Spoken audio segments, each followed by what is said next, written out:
안녕하세요. 직장인 투자자 A입니다. 오늘도 차트와 여러 데이터들 그리고 저의 경험을 토대로 비트코인 시황 한번 전달해 드리도록 하겠습니다. 오늘은 다양한 얘기들을 할 것 같은데요. 집중해서 잘 들어주시면 감사하겠습니다.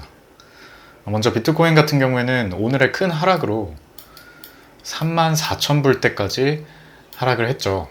기억하시는 분들도 계실 거고 제가 바로 지난 방송에서도 한번 상기시켜 드렸었는데 저는 이 5에서 6월, 7월 이때부터 계속해서 이 39.5K 그리고 36.5에서 37.5K 이하로 갈 가능성은 낮다고 생각한다고 이렇게 계속 메모하면서 말씀을 드렸었습니다.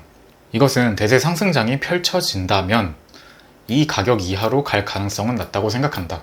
즉, 이 가격대 전에서 반등이 나와서 다시 상승장을 지속해 줄 것이라고 생각한다. 라는 게 핵심 메시지였고요. 그래서 지난 방송 당시에 이 39.5K에서 정확히 터치를 하고 반등해 줬기 때문에 이 구간을 지켜준다면 아직도 상승장의 불씨는 살아있다 라고 말씀을 드렸었습니다. 그런데 결국 이 구간도 깨졌고요. 제가 마지노선으로 보고 있었던 이 36.5에서 37.5도 한 번에 뚫어버렸죠. 따라서 저는 기존의 관점대로 이 구간이 깨졌기 때문에 상승장까지 다시 추세가 전환되는 데는 시간이 조금 더 걸릴 것이다 라고 관점을 보완하고 있습니다. 사실 지금 가격에서 반등이 나올 수도 있긴 합니다. 특히나 제가 36.5, 37.5 구간이 깨졌다고 했지만 이것이 오늘 일봉, 즉 내일 오전 9시 전까지 다시 이 가격대 위로 빠르게 올려준다면 마감 기준으로는 이 가격대가 깨지지 않는 것이기 때문에 조금 더 긍정적으로 볼 수 있겠는데요. 만약 그렇지 않고 내일 일본까지도 이 구간을 쉽게 깨주지 못한다.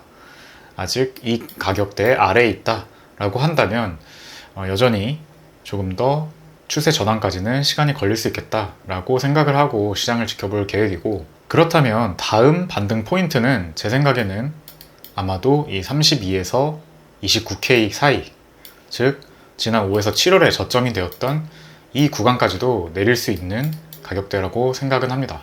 그래서 신규 매수를 한다면 지금 상태에서는 조금 더 내려올 때까지 32에서 29K까지 기다리든지 아니면 확실히 위에 있는 저항 구간들을 뚫고 올라갔을 때 매수를 하는 것이 조금 더 안전한 매매일 것이라고 생각을 합니다. 그렇다면 그러한 저항 구간이 어디인지 조금 더 구체적으로 표시를 해봤습니다. 먼저 이 위에부터 내려오던 이러한 저항 구간들이 각각 이렇게 적어놓은 가격대에 있었는데요. 지난 방송 이후에 이렇게 다시 한번 추가 하락하면서 이 깨진 지지 구간들은 저항 구간으로 바뀌기 때문에 새롭게 추가된 저항 구간으로 42에서 39.5K 그리고 이 37.5에서 36.5K 구간이 새로운 저항 구간이라고 할 수 있겠습니다. 가격대로 보면 그렇고요. 또 다른 저항선의 개념에서 본다면 제가 계속해서 말씀드리는 이 4시간봉 기준 231선 이 빨간색 곡선으로 표현이 되고 있는데요. 현재 가격이 내려오면서 제가 점선으로 표시한 것처럼 이렇게 계속해서 내려올 것이라고 생각합니다. 그래서 이 가격이 반등할 때 이 선에 닿는다면 거기가 바로 저항 구간이 되겠다. 그래서 다시 한번 재차 하락할 가능성이 높겠다라고 보고 있고, 그 자리에서는 선물을 한다면 숏을 쳐보는 것도 괜찮은 자리라고 생각합니다.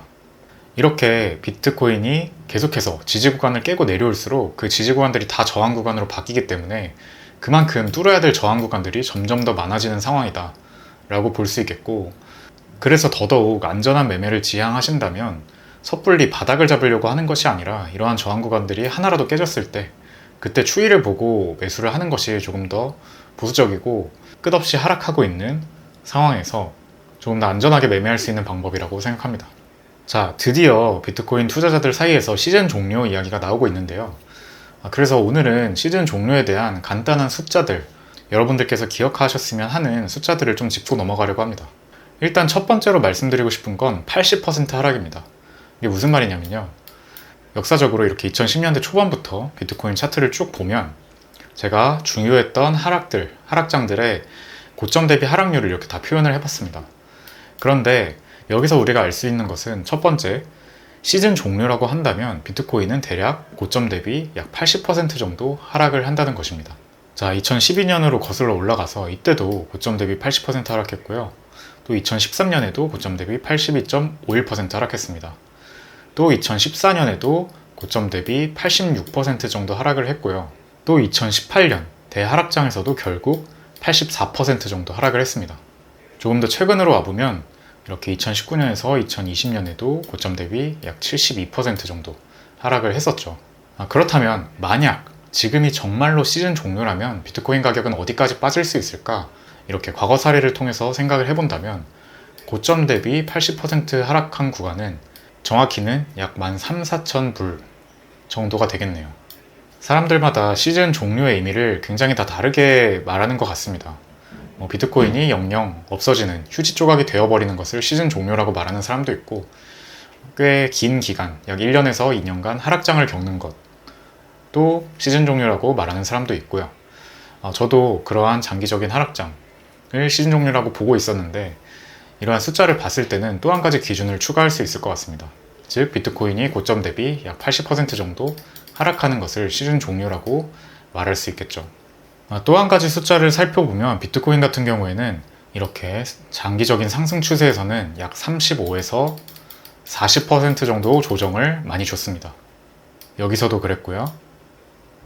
이쪽에서도 계속해서 약 마이너스 35%에서 마이너스 40% 정도 조정을 주면서 쭉 올랐죠.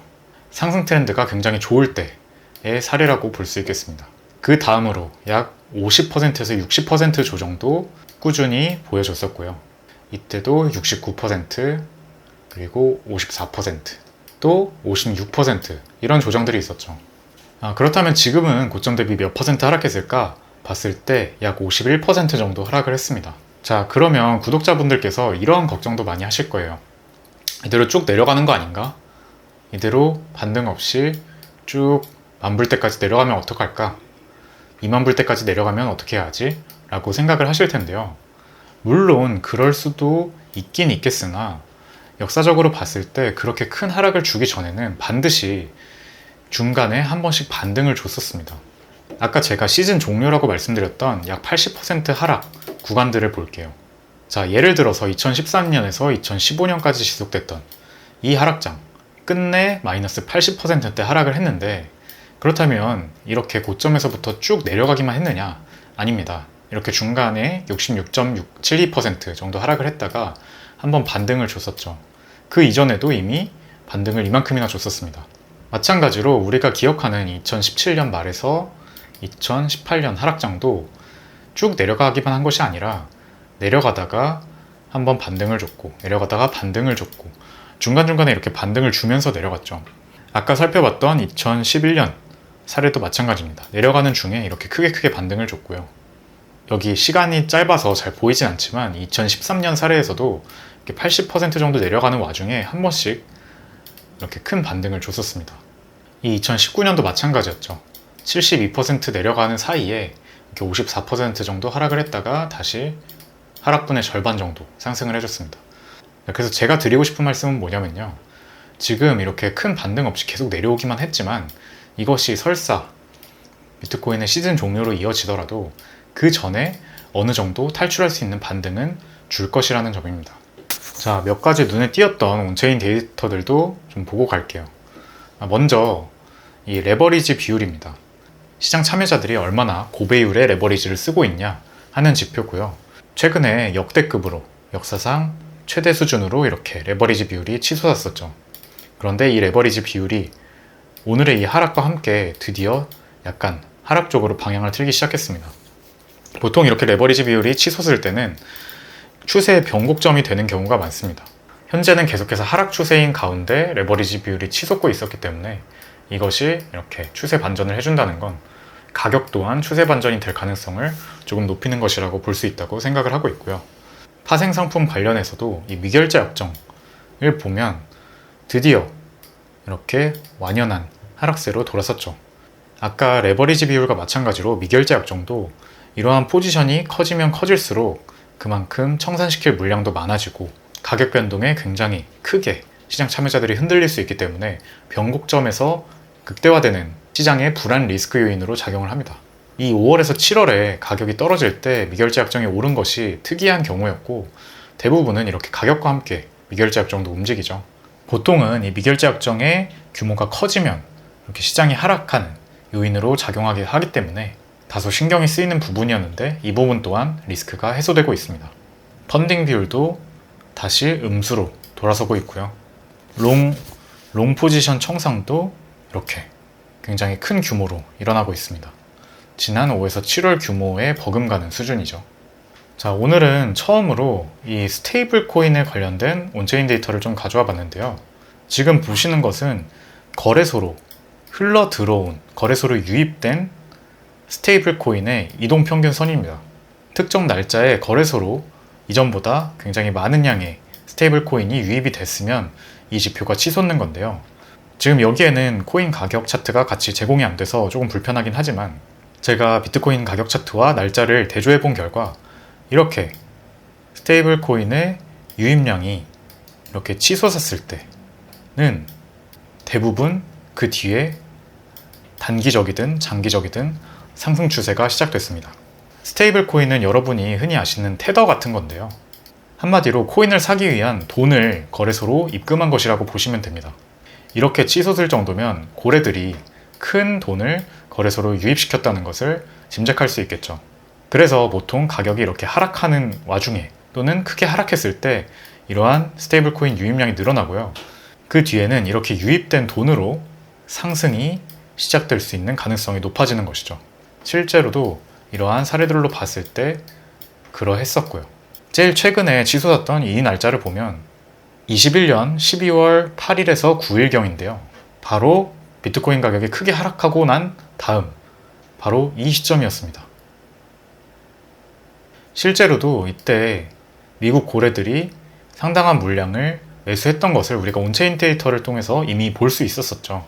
이전과 조금 다른 점은 그 이후에 상승 추세가 바로 그다지 오지 않았다는 겁니다. 그 점이 다소 특이하긴 한데 반대로 말하면 그렇게 유입됐던 스테이블 코인들이 언제든 매수세에 쓰일 수 있다는 거죠. 제가 즐겨보는 이 글래스노드의 위클리 온체인 데이터 리포트도 보면요. 지난 1월 17일에 나온 리포트인데 여러 온체인 데이터들이 대부분 저점에 가까웠다라는 것을 가리키고 있습니다.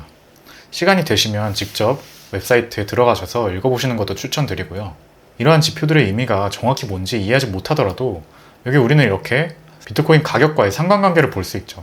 지금의 수준은 역대 저점들의 수준과 비슷하다. 이러한 실현 이익 지표도 마찬가지고요. 실현 손실 지표도 역시 마찬가지입니다. 이 MRG라는 지표도 있는데요. 이게 시장의 모멘텀을 나타내는 건데 가격이 내려오고 있지만 이렇게 이 지표는 올라올 때 다이버전스가 발생했다고 하고 5에서 7월에서도 이 이후에 상승장이 펼쳐졌었습니다. 지금도 마찬가지죠. 가격은 내려오고 있는데 이 모멘텀은 점점 개선되고 있다 라는 것이었고요. 물론 오늘의 하락으로 이 지표가 다시 좀 꺾였을 수는 있겠는데 17일까지는 이러한 모습도 보여주고 있었습니다. 자, 그래서 오늘 시황 이야기의 결론을 좀 지어보자면 차트적으로는 제 개인적인 관점으로는 계속해서 지지구간들이 깨지면서 그리고 제가 생각했던 상승장의 전제 조건인 이 39.5K와 37.5에서 36.5K도 깨지면서 더욱더 시장은 불안한 상황이 되었다. 그리고 지금은 32에서 29K, 즉 지난 5에서 7월 저점 부분까지 하락해도 전혀 이상하지 않은 상황이 되었다 라고 생각하고 있는데요. 따라서 신규 매수 같은 경우엔 이 위에 이러한 저항 구간들 중 하나라도 깼을 때 들어가는 것이 더 낫다고 보고 있고 섣부른 바닥 잡기는 다소 위험할 수 있겠다라는 생각이 듭니다. 다만 온체인 데이터 같은 경우에는 이 온체인 데이터는 정확한 바닥의 시점을 알려주진 못합니다. 그러나 큰 추세 안에서 봤을 때 지금은 여러 데이터들 측면에서 저점과 비슷한 데이터들을 보여주는 것들이 꽤 많이 이제는 생겨나고 있다 라는 점이 특이사항이고요. 따라서 저도 정확한 저점이나 또는 매수 타점 같은 경우에는 차트를 조금 더 신뢰하면서 분석을 할 계획이지만 어찌됐건 전반적으로 큰 흐름 안에서는 그래도 이제 한번 반등이 나와줄 때가 거의 다 가까워 왔다 라고 보고 있다는 점 참고해 주시면 좋을 것 같습니다. 지금은 일봉 RSI도 보면요. 지금 이 수준 20 정도, 지금 21.06인데 이 20 정도의 수준은 역대 저점들의 수준입니다. 21까지 이렇게 내려온 적은 거의 역사상 몇 번 안 되고요. 그랬을 때는 단기 저점인 경우가 굉장히 많았죠. 이것보다 더 내려갔을 때가 2018년 말 대하락장의 끄트머리에 이 큰 하락대였습니다. 이번에도 이 정도 하락이 오지 않는 한 RSI로 봤을 때도 지금은 어쨌든 큰 그림에서 저점에 가까워왔다 라고 볼 수 있는 것이죠. 오늘 하락이 굉장히 심해서 아마 스트레스들도 많이 받으셨을 거고 걱정도 굉장히 많으셨을 겁니다. 그래도 제가 이때부터 계속해서 절대로 풀매수하지 마라, 지금 풀매수할 자리 아니고 분할매수로 접근해야 한다, 내려왔을 때 분할매수하는 것이 좋겠다 라고 말씀드렸던 만큼 시장을 떠나야 할 정도의 심각한 손실은 보지 않고 계시기를 바라면서 오늘 영상 마치겠습니다. 요즘 주식시장도 안 좋고 코인시장도 안 좋아서 좀 마음도 안 좋고 주말인데 우울하실 수도 있겠다는 생각이 듭니다. 이럴 때일수록 같이 잘 이겨냈으면 하고요. 남은 주말은 조금 더 기운차게 행복하게 보내시길 바라겠습니다. 오늘도 끝까지 영상 시청해주셔서 감사하고요. 저는 다음 영상에서 더 좋은 내용으로 찾아뵙겠습니다. 직장인 투자자 A였습니다.